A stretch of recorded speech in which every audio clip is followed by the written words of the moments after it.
ಆತ್ಮೀಯ ವಿದ್ಯಾರ್ಥಿನಿಯರೇ, ಇಂದಿನ ನನ್ನ ವಿಡಿಯೋ ಉಪನ್ಯಾಸದಲ್ಲಿ ಅಂತಾರಾಷ್ಟ್ರೀಯ ಸಂಬಂಧಗಳು ಈ ಪತ್ರಿಕೆಯಲ್ಲಿ ಅಂತಾರಾಷ್ಟ್ರೀಯ ಸಂಬಂಧಗಳ ಅಧ್ಯಯನದ ವ್ಯಾಪ್ತಿಯನ್ನು ಚರ್ಚೆ ಮಾಡಲಿಕ್ಕಿದ್ದೇನೆ.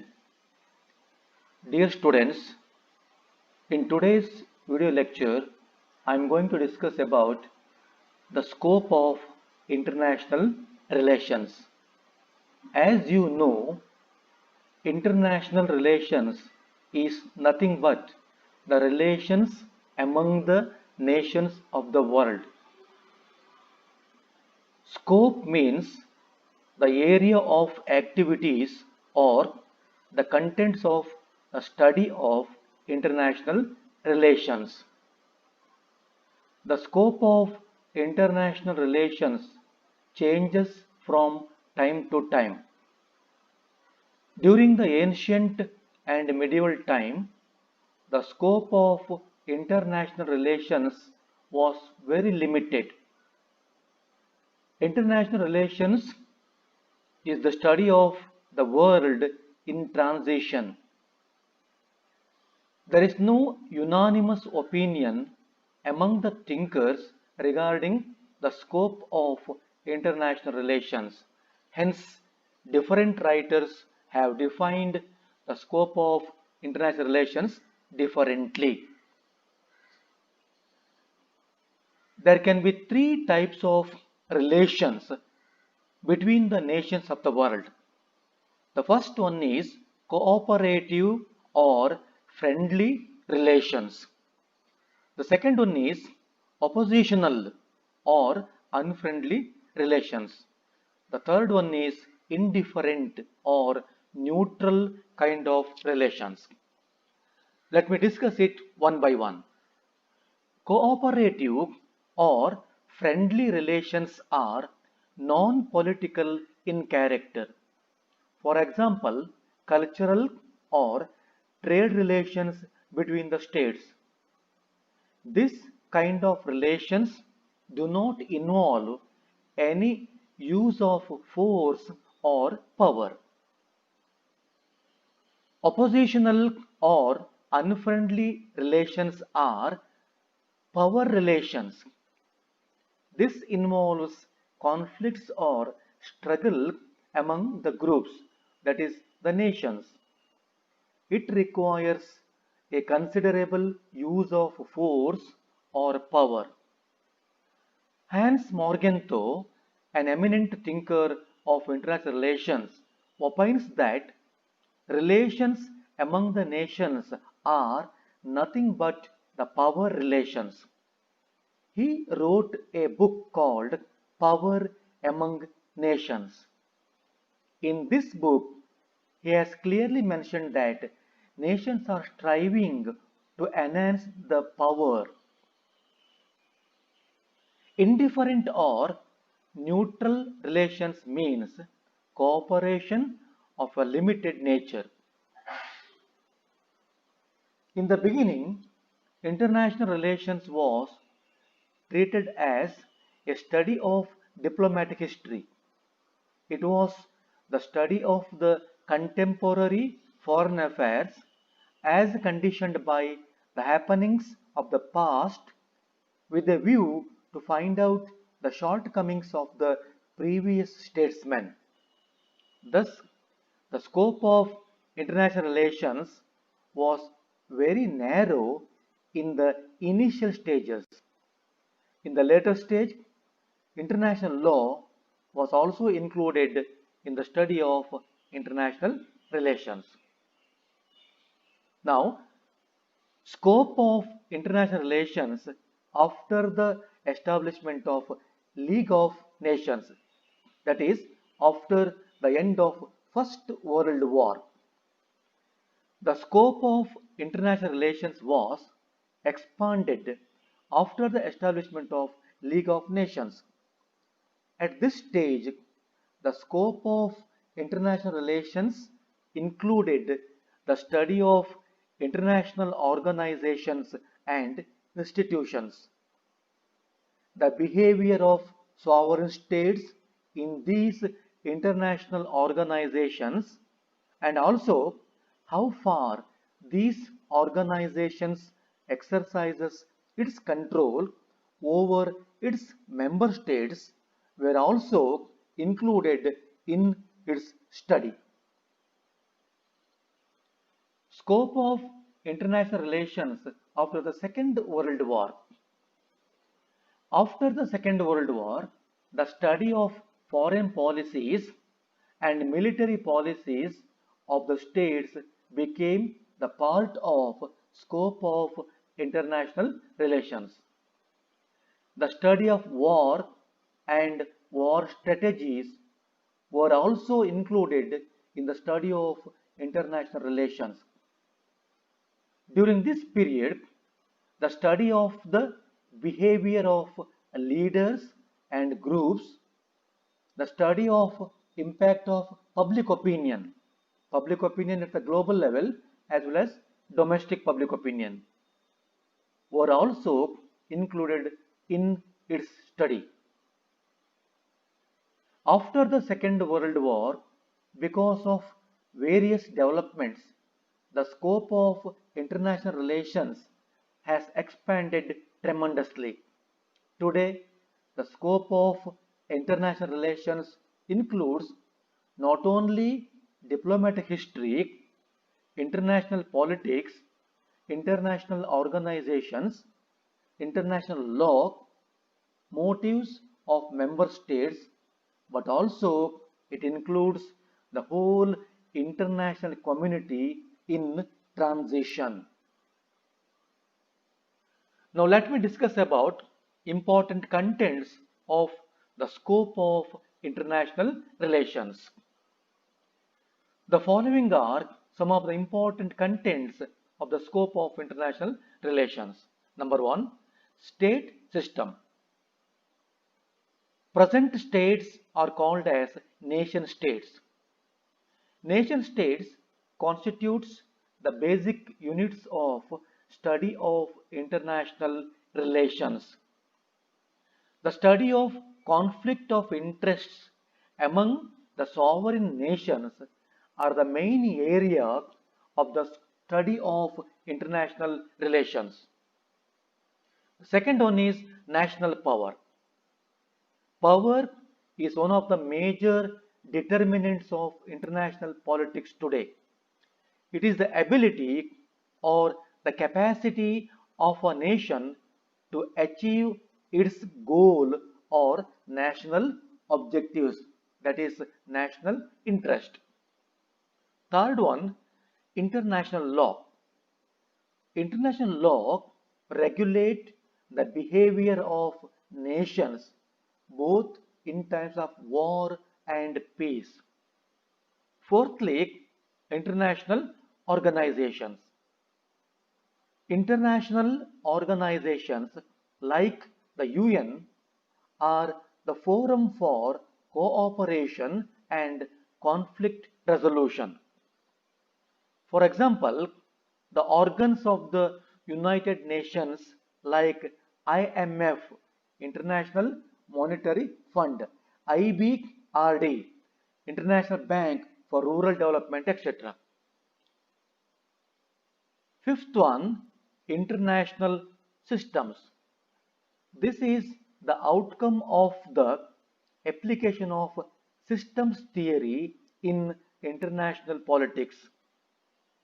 This theory developed typology of international systems such as unipolar system, bipolar system and multipolar international system. Sixth one, conflict management and conflict resolution. The scope of international relations also includes conflict management and it also envisages how these conflicts are resolved. Seventh one is war and peace. The scope of international relations also covers the study of the problem of war and how to maintain peace in the international arena. Eighth one, ideologies. Rival ideologies and ideological warfare complicated international politics, especially during the Cold War era.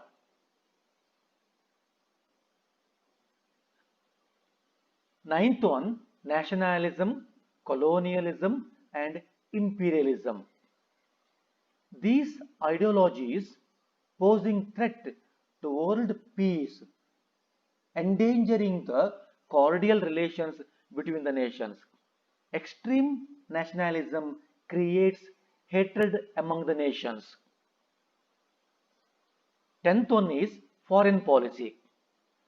Foreign policy is the external policies of a sovereign state which defines the plans, actions of a state in its dealing with other states. 11. National interest. National interest means national goals and objectives of a nation. 12. Military strategic factors. It involves preparation for war and protection against war and also involves security arrangements. 13. Alliances and groups.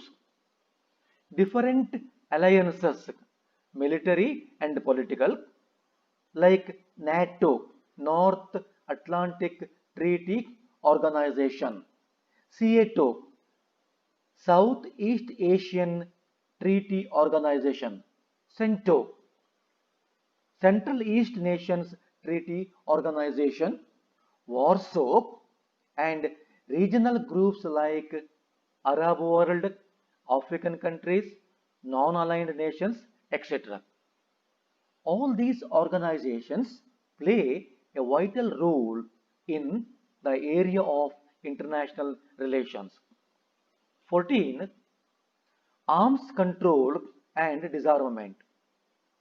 It includes Nuclear Test Ban Treaty, CTBT, Comprehensive Test Ban Treaty, SALT I and SALT II, that is Strategic Arms Limitation Treaty, and also START I and START II, that is Strategic Arms Treaty. 15. Economic forces. Most of the international problems are economic in nature, like international trade, commerce, foreign aid, customs and tariffs, etc. 16. Diplomacy. Diplomacy is an important instrument of foreign policy. Diplomatic history is important in the study of international relations. ಆತ್ಮೀಯ ವಿದ್ಯಾರ್ಥಿಗಳೇ, ಇಂದಿನ ಈ ಉಪನ್ಯಾಸದಲ್ಲಿ ಅಂತಾರಾಷ್ಟ್ರೀಯ ಸಂಬಂಧಗಳ ವ್ಯಾಪ್ತಿಯ ಬಗ್ಗೆ ತಿಳಿದುಕೊಳ್ಳೋಣ. ಅಂತಾರಾಷ್ಟ್ರೀಯ ಸಂಬಂಧಗಳ ವ್ಯಾಪ್ತಿ ಎಂದರೆ ಅದರ ಕಾರ್ಯಕ್ಷೇತ್ರದ ಚಟುವಟಿಕೆಗಳು ಅಥವಾ ಅಂತಾರಾಷ್ಟ್ರೀಯ ಸಂಬಂಧಗಳ ಅಧ್ಯಯನವು ಒಳಗೊಂಡಿರುವ ವಿಷಯಗಳು. ಅಂತಾರಾಷ್ಟ್ರೀಯ ಸಂಬಂಧಗಳ ವ್ಯಾಪ್ತಿಯು ಕಾಲಕಾಲಕ್ಕೆ ಬದಲಾಗುತ್ತಾ ಬಂದಿದೆ. ಪ್ರಾಚೀನ ಮತ್ತು ಮಧ್ಯಯುಗದ ಕಾಲದಲ್ಲಿ ಅಂತಾರಾಷ್ಟ್ರೀಯ ಸಂಬಂಧಗಳ ಅಧ್ಯಯನದ ವ್ಯಾಪ್ತಿಯು ಬಹಳ ಪರಿಮಿತವಾಗಿತ್ತು. ಇದು ರಾಜತಾಂತ್ರಿಕ ಇತಿಹಾಸದ ಅಧ್ಯಯನಕ್ಕೆ ಮಾತ್ರ ಸೀಮಿತವಾಗಿತ್ತು. ಇಂದು ಅಂತಾರಾಷ್ಟ್ರೀಯ ಸಂಬಂಧಗಳೆಂದರೆ ಸ್ಥಿತ್ಯಂತರ ಗತಿಯಲ್ಲಿರುವ ವಿಶ್ವದ ಅಧ್ಯಯನವಾಗಿದೆ.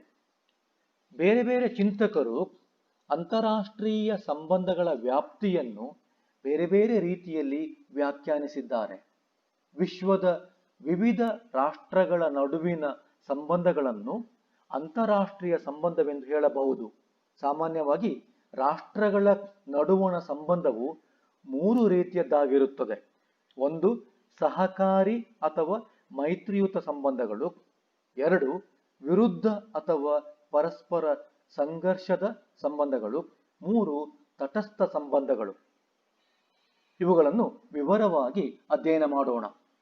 ರಾಷ್ಟ್ರಗಳ ನಡುವಿನ ರಾಜಕೀಯೇತರ ಸಂಬಂಧಗಳನ್ನು ಸಹಕಾರಯುತ ಸಂಬಂಧವೆಂದು ಕರೆಯಬಹುದು. ಉದಾಹರಣೆಗೆ, ರಾಷ್ಟ್ರಗಳ ನಡುವಿನ ಸಾಂಸ್ಕೃತಿಕ ಮತ್ತು ವ್ಯಾಪಾರ ವ್ಯವಹಾರಗಳ ಸಂಬಂಧಗಳು. ಇಂತಹ ಸಂಬಂಧಗಳ ನಿರ್ವಹಣೆಗೆ ಶಕ್ತಿ ಅಥವಾ ಅಧಿಕಾರವನ್ನು ಪ್ರಯೋಗ ಮಾಡಬೇಕೆಂದಿಲ್ಲ. ರಾಷ್ಟ್ರಗಳ ನಡುವಿನ ಅಮೈತ್ರಿಯುತ ಅಥವಾ ಸಂಘರ್ಷದ ಸಂಬಂಧಗಳೆಂದರೆ ಅಧಿಕಾರ ಅಥವಾ ಶಕ್ತಿಯ ಬಲವರ್ಧನೆಗಾಗಿ ನಡೆಸುವ ಪೈಪೋಟಿಯಾಗಿದೆ. ಇಲ್ಲಿ ಅಧಿಕಾರ ಅಥವಾ ಶಕ್ತಿಯ ಪ್ರಯೋಗವು ಅಗತ್ಯವಾಗಿರುತ್ತದೆ. ತಟಸ್ಥ ಸಂಬಂಧಗಳೆಂದರೆ ಸ್ವಲ್ಪ ಮಟ್ಟಿಗೆ ಸಹಕಾರಯುತ ಸಂಬಂಧವೇ ಆಗಿರುತ್ತದೆ. ಆರಂಭದಲ್ಲಿ ಅಂತಾರಾಷ್ಟ್ರೀಯ ಸಂಬಂಧಗಳ ಅಧ್ಯಯನದ ವ್ಯಾಪ್ತಿಯು ರಾಯಭಾರತ್ವದ ಇತಿಹಾಸದ ಅಧ್ಯಯನಕ್ಕೆ ಸೀಮಿತವಾಗಿತ್ತು. ಇದು ಮೊದಲಿನ ರಾಜತಾಂತ್ರಿಕರ ನ್ಯೂನತೆಗಳನ್ನು ಕಂಡುಹಿಡಿಯುವ ದೃಷ್ಟಿಯಿಂದ ಹಿಂದಿನ ಕಾಲದ ಘಟನೆಗಳಿಗೆ ಅನುಗುಣವಾಗಿ ಸಮಕಾಲೀನ ವಿದೇಶಾಂಗ ವ್ಯವಹಾರಗಳ ಅಧ್ಯಯನವಾಗಿತ್ತು. ಹೀಗೆ ಆರಂಭದ ದಿನಗಳಲ್ಲಿ ಅಂತಾರಾಷ್ಟ್ರೀಯ ಸಂಬಂಧಗಳ ಅಧ್ಯಯನದ ವ್ಯಾಪ್ತಿಯು ಪರಿಮಿತವಾಗಿತ್ತು. ನಂತರ ಅಂತಾರಾಷ್ಟ್ರೀಯ ಕಾನೂನಿನ ಅಧ್ಯಯನವನ್ನು ಅಂತಾರಾಷ್ಟ್ರೀಯ ಸಂಬಂಧಗಳ ವ್ಯಾಪ್ತಿಯೊಳಗೆ ತರಲಾಯಿತು. ರಾಷ್ಟ್ರಸಂಘ, league of nations. League of nations ಅಥವಾ ರಾಷ್ಟ್ರ ಸಂಘದ ಸ್ಥಾಪನೆಯ ಬಳಿಕ ಅಂತಾರಾಷ್ಟ್ರೀಯ ಸಂಬಂಧಗಳ ಅಧ್ಯಯನದ ವ್ಯಾಪ್ತಿ. ರಾಷ್ಟ್ರ ಸಂಘದ ಸ್ಥಾಪನೆಯ ಬಳಿಕ ಅಂತಾರಾಷ್ಟ್ರೀಯ ಸಂಬಂಧಗಳ ಅಧ್ಯಯನದ ವ್ಯಾಪ್ತಿಯು ಇನ್ನಷ್ಟು ವಿಶಾಲಗೊಂಡಿತು. ಅಂತಾರಾಷ್ಟ್ರೀಯ ಸಂಘಟನೆಗಳು ಮತ್ತು ಸಂಸ್ಥೆಗಳು ಇದರ ವ್ಯಾಪ್ತಿಯೊಳಗೆ ಬಂದವು. ಅಂತಾರಾಷ್ಟ್ರೀಯ ಸಂಘಟನೆಗಳಲ್ಲಿ ಸಾರ್ವಭೌಮ ರಾಷ್ಟ್ರಗಳ ನಡವಳಿಕೆ ಮತ್ತು ಅಂತಾರಾಷ್ಟ್ರೀಯ ಸಂಘಟನೆಗಳು ಸದಸ್ಯ ರಾಷ್ಟ್ರಗಳ ಮೇಲೆ ಹೊಂದಿರುವ ನಿಯಂತ್ರಣ ಇತ್ಯಾದಿ ವಿಚಾರಗಳು ಕೂಡ ಅಂತಾರಾಷ್ಟ್ರೀಯ ಸಂಬಂಧಗಳ ಅಧ್ಯಯನದ ವ್ಯಾಪ್ತಿಯಲ್ಲಿ ಬಂದವು. ಮುಂದೆ, ಎರಡನೆಯ ಜಾಗತಿಕ ಯುದ್ಧದ ನಂತರ ಅಂತಾರಾಷ್ಟ್ರೀಯ ಸಂಬಂಧಗಳ ವ್ಯಾಪ್ತಿ. ದ್ವಿತೀಯ ಮಹಾಯುದ್ಧದ ನಂತರ ಸಾರ್ವಭೌಮ ರಾಷ್ಟ್ರಗಳ ವಿದೇಶಾಂಗ ನೀತಿಗಳು ಮತ್ತು ಮಿಲಿಟರಿ ನೀತಿಗಳು ಅಂತಾರಾಷ್ಟ್ರೀಯ ಸಂಬಂಧಗಳ ವ್ಯಾಪ್ತಿಯ ಭಾಗವಾಗಿ ಪರಿಗಣಿಸಲ್ಪಟ್ಟಿತು. ಅಲ್ಲದೆ ಯುದ್ಧದ ಅಧ್ಯಯನ ಮತ್ತು ಯುದ್ಧ ತಂತ್ರದ ಅಧ್ಯಯನವೂ ಕೂಡ ಅಂತಾರಾಷ್ಟ್ರೀಯ ಸಂಬಂಧಗಳ ಅಧ್ಯಯನದ ವ್ಯಾಪ್ತಿಗೆ ಸೇರ್ಪಡೆಗೊಂಡವು. ಈ ಕಾಲಘಟ್ಟದಲ್ಲಿ ರಾಷ್ಟ್ರಗಳ ಮತ್ತು ಗುಂಪುಗಳ ನಾಯಕರ ನಡವಳಿಕೆಗಳು, ಜನಾಭಿಪ್ರಾಯ, ಜಾಗತಿಕ ಜನಾಭಿಪ್ರಾಯ ಮತ್ತು ದೇಶೀಯ ಜನಾಭಿಪ್ರಾಯ ಇತ್ಯಾದಿ ಅಂಶಗಳು ಕೂಡ ಅಂತಾರಾಷ್ಟ್ರೀಯ ಸಂಬಂಧಗಳ ವ್ಯಾಪ್ತಿಗೆ ಒಳಪಟ್ಟಿತು. ಹೀಗೆ ಎರಡನೇ ಮಹಾಯುದ್ಧದ ಬಳಿಕ ಅಂತಾರಾಷ್ಟ್ರೀಯ ಸಂಬಂಧಗಳ ಅಧ್ಯಯನದ ವ್ಯಾಪ್ತಿಯು ಬಹಳ ವಿಸ್ತಾರಗೊಂಡಿತು. ಇಂದು ಅಂತಾರಾಷ್ಟ್ರೀಯ ಸಂಬಂಧಗಳ ವ್ಯಾಪ್ತಿ ಕೇವಲ ರಾಜತಾಂತ್ರಿಕ ಅಥವಾ ರಾಯಭಾರತ್ವದ ಇತಿಹಾಸದ ಅಧ್ಯಯನಕ್ಕೆ ಸೀಮಿತವಾಗಿಲ್ಲ. ಅಂತಾರಾಷ್ಟ್ರೀಯ ರಾಜಕೀಯ, ಅಂತಾರಾಷ್ಟ್ರೀಯ ಸಂಘಟನೆಗಳು, ಅಂತಾರಾಷ್ಟ್ರೀಯ ಕಾನೂನುಗಳು, ಸದಸ್ಯ ರಾಷ್ಟ್ರಗಳ ಪ್ರೇರಣೆಗಳು, ಸ್ಥಿತ್ಯಂತರ ಗತಿಯಲ್ಲಿರುವ ವಿಶ್ವ ಸಮುದಾಯದ ಅಧ್ಯಯನ ಇತ್ಯಾದಿ ಎಲ್ಲ ವಿಚಾರಗಳು ಕೂಡ ಅಂತಾರಾಷ್ಟ್ರೀಯ ಸಂಬಂಧಗಳ ಅಧ್ಯಯನದ ವ್ಯಾಪ್ತಿಗೆ ಒಳಪಟ್ಟಿದೆ. ರಾಷ್ಟ್ರ ಸಂಘದ ಸ್ಥಾಪನೆಯ ನಂತರ ಅಂತಾರಾಷ್ಟ್ರೀಯ ಸಂಬಂಧಗಳ ಅಧ್ಯಯನದ ವ್ಯಾಪ್ತಿ ಇನ್ನಷ್ಟು ವಿಶಾಲಗೊಂಡಿತು. ಅಂತಾರಾಷ್ಟ್ರೀಯ ಸಂಘಟನೆಗಳು ಮತ್ತು ಸಂಸ್ಥೆಗಳ ಅಧ್ಯಯನವು ಅಂತಾರಾಷ್ಟ್ರೀಯ ವ್ಯಾಪ್ತಿ ಎಂದು ಪರಿಗಣಿಸಲಾಯಿತು. ಈ ಸಂಸ್ಥೆಗಳಲ್ಲಿ ಸಾರ್ವಭೌಮ ರಾಷ್ಟ್ರಗಳ ನಡವಳಿಕೆ ಮತ್ತು ಈ ಸಂಸ್ಥೆಗಳು ತನ್ನ ಸದಸ್ಯ ರಾಷ್ಟ್ರಗಳ ಮೇಲೆ ಎಷ್ಟರ ಮಟ್ಟಿಗೆ ನಿಯಂತ್ರಣವನ್ನು ಹೊಂದಿದೆ ಎನ್ನುವುದನ್ನು ಅಧ್ಯಯನ ಮಾಡಲಾಗುತ್ತದೆ. ರಾಷ್ಟ್ರಗಳ ವಿದೇಶಾಂಗ ನೀತಿ ಮತ್ತು ಮಿಲಿಟರಿ ನೀತಿ. ಎರಡನೆಯ ಮಹಾಯುದ್ಧದ ನಂತರ ರಾಷ್ಟ್ರಗಳ ವಿದೇಶಾಂಗ ನೀತಿ ಮತ್ತು ಮಿಲಿಟರಿ ನೀತಿ ಅಂತಾರಾಷ್ಟ್ರೀಯ ಸಂಬಂಧಗಳ ಅಧ್ಯಯನದ ವ್ಯಾಪ್ತಿಯ ಭಾಗವಾಯಿತು. ಈ ಅವಧಿಯಲ್ಲಿ ನಾಯಕರು ಮತ್ತು ಗುಂಪುಗಳ ನಡವಳಿಕೆಯ ಅಧ್ಯಯನ, ಸಾರ್ವಜನಿಕ ಅಭಿಪ್ರಾಯ ಜಾಗತಿಕ ಮತ್ತು ದೇಶೀಯ ಇವುಗಳ ಪ್ರಭಾವದ ಅಧ್ಯಯನವನ್ನು ಕೂಡ ಸಹ ಒಳಗೊಂಡಿರುತ್ತದೆ. ವಿವಿಧ ಬೆಳವಣಿಗೆಗಳ ಕಾರಣದಿಂದಾಗಿ ಎರಡನೆಯ ಮಹಾಯುದ್ಧದ ನಂತರ ಅಂತಾರಾಷ್ಟ್ರೀಯ ಸಂಬಂಧಗಳ ವ್ಯಾಪ್ತಿಯು ಮಹತ್ತರವಾಗಿ ವಿಸ್ತಾರಗೊಂಡಿತು. ಇಂದು ಇದರ ವ್ಯಾಪ್ತಿಯಲ್ಲಿ ಕೇವಲ ರಾಜತಾಂತ್ರಿಕ ಇತಿಹಾಸ, ಅಂತಾರಾಷ್ಟ್ರೀಯ ರಾಜಕೀಯ, ಅಂತಾರಾಷ್ಟ್ರೀಯ ಸಂಸ್ಥೆಗಳು, ಅಂತಾರಾಷ್ಟ್ರೀಯ ಕಾನೂನು, ಸದಸ್ಯ ರಾಷ್ಟ್ರಗಳ ಪ್ರೇರಣೆಗಳಲ್ಲದೆ ಪರಿವರ್ತನಾಶೀಲವಾದ ಅಂತಾರಾಷ್ಟ್ರೀಯ ಸಮುದಾಯದ ಅಧ್ಯಯನವನ್ನು ಸಹ ಒಳಗೊಂಡಿದೆ. ಮುಂದೆ ಅಂತಾರಾಷ್ಟ್ರೀಯ ಸಂಬಂಧಗಳ ವ್ಯಾಪ್ತಿಯಲ್ಲಿ ಅಡಕವಾಗಿರುವ ಅಂಶಗಳನ್ನು ಗಮನಿಸೋಣ. ಅಂತಾರಾಷ್ಟ್ರೀಯ ಸಂಬಂಧಗಳ ವ್ಯಾಪ್ತಿಯ ಅಂಶಗಳನ್ನು ಈ ಕೆಳಗಿನಂತೆ ಅಧ್ಯಯನ ಮಾಡಬಹುದು. 1. ರಾಜ್ಯ ವ್ಯವಸ್ಥೆ, ಸ್ಟೇಟ್ ಸಿಸ್ಟಮ್. ರಾಷ್ಟ್ರ ರಾಜ್ಯಗಳು ಅಂತಾರಾಷ್ಟ್ರೀಯ ಸಂಬಂಧಗಳ ಅಧ್ಯಯನದ ವ್ಯಾಪ್ತಿಯ ಘಟಕಗಳಾಗಿವೆ. ಸಾರ್ವಭೌಮ ರಾಷ್ಟ್ರಗಳ ಹಿತಾಸಕ್ತಿ ಸಂಘರ್ಷ, ಕಾನ್ಫ್ಲಿಕ್ಟ್ ಆಫ್ ಇಂಟ್ರೆಸ್ಟ್, ಇದರ ಅಧ್ಯಯನವು ಅಂತಾರಾಷ್ಟ್ರೀಯ ಸಂಬಂಧಗಳ ಅಧ್ಯಯನದ ಮುಖ್ಯ ಕ್ಷೇತ್ರವಾಗಿದೆ. 2. ರಾಷ್ಟ್ರೀಯ ಶಕ್ತಿ, ನ್ಯಾಷನಲ್ ಪವರ್. ಇಂದು ಅಂತಾರಾಷ್ಟ್ರೀಯ ರಾಜಕಾರಣದ ಪ್ರಮುಖ ನಿರ್ಣಾಯಕ ಅಂಶವೆಂದರೆ ಅಧಿಕಾರ ಅಥವಾ ಶಕ್ತಿ. ಅದು ರಾಷ್ಟ್ರದ ಗುರಿ ಅಥವಾ ರಾಷ್ಟ್ರದ ಉದ್ದೇಶಗಳನ್ನು ಸಾಧಿಸುವ ಸಾಮರ್ಥ್ಯ ಅಥವಾ ಶಕ್ತಿಯಾಗಿದೆ. ಅಂತಾರಾಷ್ಟ್ರೀಯ ಕಾನೂನು. ಅಂತಾರಾಷ್ಟ್ರೀಯ ಕಾನೂನು ಯುದ್ಧ ಮತ್ತು ಶಾಂತಿಯ ಸಮಯದಲ್ಲಿ ರಾಷ್ಟ್ರಗಳ ನಡವಳಿಕೆಗಳನ್ನು ನಿಯಂತ್ರಿಸುತ್ತದೆ. 4. ಅಂತಾರಾಷ್ಟ್ರೀಯ ಸಂಘಟನೆಗಳು. ಅಂತಾರಾಷ್ಟ್ರೀಯ ಸಂಸ್ಥೆಗಳು ಅಥವಾ ಸಂಘಟನೆಗಳು ಸಹಕಾರ ಮತ್ತು ಸಂಘರ್ಷ ಪರಿಹಾರದ ವೇದಿಕೆಯಾಗಿದೆ. ಉದಾಹರಣೆಗೆ ವಿಶ್ವಸಂಸ್ಥೆಯ ಅಂಗಗಳಾದ IMF, ಅಂತಾರಾಷ್ಟ್ರೀಯ ಹಣಕಾಸು ನಿಧಿ, IBRD ಇತ್ಯಾದಿ. 5. ಅಂತಾರಾಷ್ಟ್ರೀಯ ವ್ಯವಸ್ಥೆಗಳು, ಇಂಟರ್ನ್ಯಾಷನಲ್ ಸಿಸ್ಟಮ್ಸ್. ಇದು ಅಂತಾರಾಷ್ಟ್ರೀಯ ರಾಜಕೀಯದಲ್ಲಿ ವ್ಯವಸ್ಥಾ ಸಿದ್ಧಾಂತದ ಅನ್ವಯದ ಫಲವಾಗಿದೆ. ಇದು ಏಕಧ್ರುವ ವ್ಯವಸ್ಥೆ, ಯೂನಿಪೋಲರ್ ಸಿಸ್ಟಮ್, ದ್ವಿಧ್ರುವ ವ್ಯವಸ್ಥೆ, ಬೈಪೋಲರ್ ಸಿಸ್ಟಮ್, ಹಾಗೂ ಬಹುಧ್ರುವ ವ್ಯವಸ್ಥೆ, ಮಲ್ಟಿಪೋಲರ್ ಸಿಸ್ಟಮ್ ಇತ್ಯಾದಿ ಅಂತಾರಾಷ್ಟ್ರೀಯ ವ್ಯವಸ್ಥಾ ಸಿದ್ಧಾಂತವನ್ನು ಅಭಿವೃದ್ಧಿಪಡಿಸಿದೆ. ಸಂಘರ್ಷ ನಿರ್ವಹಣೆ ಮತ್ತು ಸಂಘರ್ಷ ಪರಿಹಾರ. ಅಂತಾರಾಷ್ಟ್ರೀಯ ಸಂಬಂಧಗಳ ವ್ಯಾಪ್ತಿಯಲ್ಲಿ ವಿವಿಧ ರಾಷ್ಟ್ರಗಳ ನಡುವಿನ ಸಂಘರ್ಷವನ್ನು ನಿರ್ವಹಿಸುವ ಮತ್ತು ಆ ಸಂಘರ್ಷವನ್ನು ಪರಿಹರಿಸುವ ಕಾರ್ಯಯೋಜನೆಗಳ ಅಂಶವೂ ಕೂಡ ಒಳಗೊಂಡಿರುತ್ತದೆ. 7. ಯುದ್ಧ ಮತ್ತು ಶಾಂತಿ. ಅಂತಾರಾಷ್ಟ್ರೀಯ ಸಂಬಂಧಗಳ ಅಧ್ಯಯನವು ಯುದ್ಧಕ್ಕೆ ಕಾರಣಗಳು, ಯುದ್ಧವನ್ನು ಕಡೆಗಾಣಿಸುವ ಅಥವಾ ಕೊನೆಗೊಳಿಸುವ ತಂತ್ರಗಳು ಮತ್ತು ಶಾಂತಿಯನ್ನು ಸ್ಥಾಪಿಸುವ ಸಮಸ್ಯೆಗಳ ಬಗ್ಗೆ ಅಧ್ಯಯನವನ್ನು ಒಳಗೊಂಡಿರುತ್ತದೆ. 8. ಸಿದ್ಧಾಂತಗಳು, ಐಡಿಯಾಲಜೀಸ್. ಇಂದು ವಿಶ್ವದ ವಿವಿಧ ರಾಷ್ಟ್ರಗಳು ವಿವಿಧ ಸಿದ್ಧಾಂತಗಳನ್ನು ಪ್ರತಿಪಾದಿಸುತ್ತಿವೆ. ಈ ಸಿದ್ಧಾಂತಗಳು ಪ್ರತಿಸ್ಪರ್ಧಿ ಸಿದ್ಧಾಂತಗಳಾಗಿವೆ. ಈ ಪ್ರತಿಸ್ಪರ್ಧಿ ಸಿದ್ಧಾಂತಗಳು ಮತ್ತು ಸೈದ್ಧಾಂತಿಕ ಯುದ್ಧವು, ಐಡಿಯಾಲಜಿಕಲ್ ವಾರ್, ಅಂತಾರಾಷ್ಟ್ರೀಯ ರಾಜಕಾರಣವನ್ನು ವಿಶೇಷವಾಗಿ ಶೀತಲ ಸಮರದ ಯುಗದಲ್ಲಿ ಸಂಕೀರ್ಣಗೊಳಿಸಿದೆ. 9. ರಾಷ್ಟ್ರೀಯತೆ, ನ್ಯಾಷನಾಲಿಟಿ, ವಸಾಹತುಶಾಹಿ, ಕೊಲೋನಿಯಲಿಸಂ ಮತ್ತು ಸಾಮ್ರಾಜ್ಯಶಾಹಿ, ಇಂಪೀರಿಯಲಿಸಂ. ಈ ಸಿದ್ಧಾಂತಗಳು ವಿಶ್ವಶಾಂತಿಗೆ ಅಪಾಯವನ್ನು ಉಂಟುಮಾಡುತ್ತದೆ. ರಾಷ್ಟ್ರಗಳ ನಡುವಿನ ಸೌಹಾರ್ದಯುತ ಸಂಬಂಧಗಳಿಗೆ ಈ ಸಿದ್ಧಾಂತಗಳು ಅಪಾಯವನ್ನು ತಂದೊಡ್ಡುತ್ತವೆ. 10. ವಿದೇಶಾಂಗ ನೀತಿ, ಫಾರಿನ್ ಪಾಲಿಸಿ. ವಿದೇಶಾಂಗ ನೀತಿ ಎನ್ನುವುದು ಒಂದು ರಾಷ್ಟ್ರದ ಬಾಹ್ಯ ನೀತಿಗಳು. ಅದು ಇತರ ರಾಜ್ಯಗಳೊಂದಿಗೆ ವ್ಯವಹಾರದಲ್ಲಿ ಒಂದು ರಾಜ್ಯದ ಯೋಜನೆಗಳನ್ನು ಮತ್ತು ಕಾರ್ಯಗಳನ್ನು ವ್ಯಾಖ್ಯಾನಿಸುತ್ತದೆ. 11. ರಾಷ್ಟ್ರೀಯ ಹಿತಾಸಕ್ತಿ, ನ್ಯಾಷನಲ್ ಇಂಟ್ರೆಸ್ಟ್.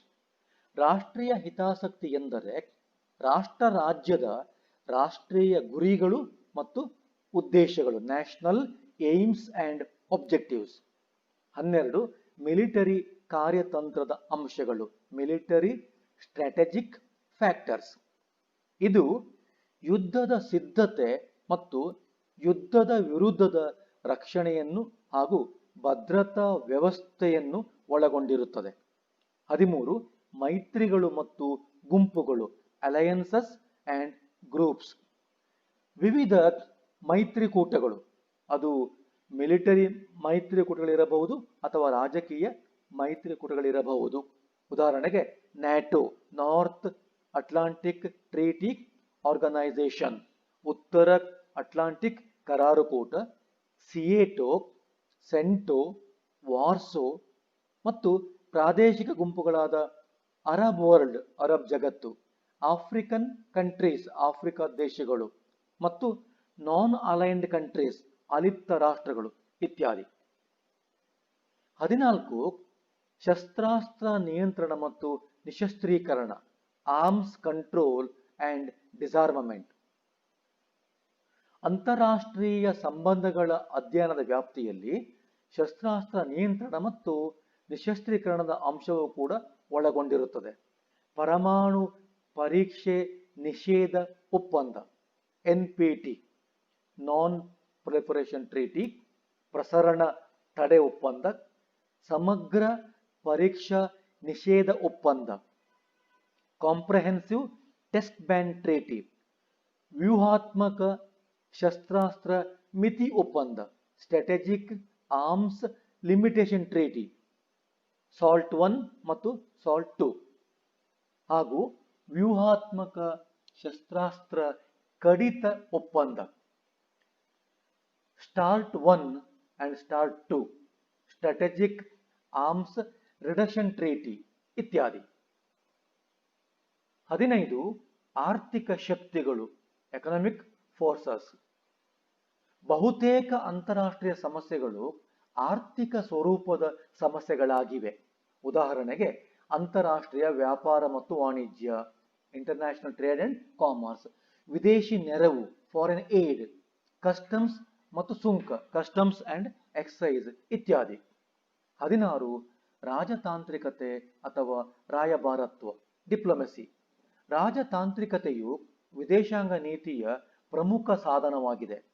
ಅಂತಾರಾಷ್ಟ್ರೀಯ ಸಂಬಂಧಗಳ ಅಧ್ಯಯನದಲ್ಲಿ ರಾಜತಾಂತ್ರಿಕ ಇತಿಹಾಸವು ಬಹಳ ಮುಖ್ಯವಾದ ಅಂಶವಾಗಿದೆ. ಆರಂಭದ ದಿನಗಳಲ್ಲಿ ರಾಜತಾಂತ್ರಿಕತೆಯ ಇತಿಹಾಸವೇ ಅಂತಾರಾಷ್ಟ್ರೀಯ ಸಂಬಂಧಗಳ ವ್ಯಾಪ್ತಿಯ ವಿಷಯವಾಗಿತ್ತು. ಈಗ ಅಂತಾರಾಷ್ಟ್ರೀಯ ಸಂಬಂಧಗಳ ಅಧ್ಯಯನದ ವ್ಯಾಪ್ತಿಯು ಅತ್ಯಂತ ವಿಶಾಲವಾಗಿದ್ದು, ಅದು ಸ್ಥಿತ್ಯಂತರ ಗತಿಯಲ್ಲಿರುವ ಇಡೀ ವಿಶ್ವ ಸಮುದಾಯದ ಅಧ್ಯಯನವನ್ನೇ ಒಳಗೊಂಡಿದೆ. ಹೀಗೆ ಅಂತಾರಾಷ್ಟ್ರೀಯ ಸಂಬಂಧಗಳ ಅಧ್ಯಯನವು ಅನೇಕ ಅಂಶಗಳನ್ನು ಒಳಗೊಂಡಿದೆ. ಇವುಗಳ ಅಧ್ಯಯನವು ಅಂತಾರಾಷ್ಟ್ರೀಯ ಅಧ್ಯಯನಕ್ಕೆ ಇನ್ನಷ್ಟು ಪುಷ್ಟಿಯನ್ನು ನೀಡುತ್ತಾ ಅದರ ವ್ಯಾಪ್ತಿಯನ್ನು ಹಿರಿದಾಗಿಸಿದೆ. ಇಲ್ಲಿಗೆ ಈ ವಿಡಿಯೋ ಉಪನ್ಯಾಸ ಮುಗಿಯುತ್ತದೆ.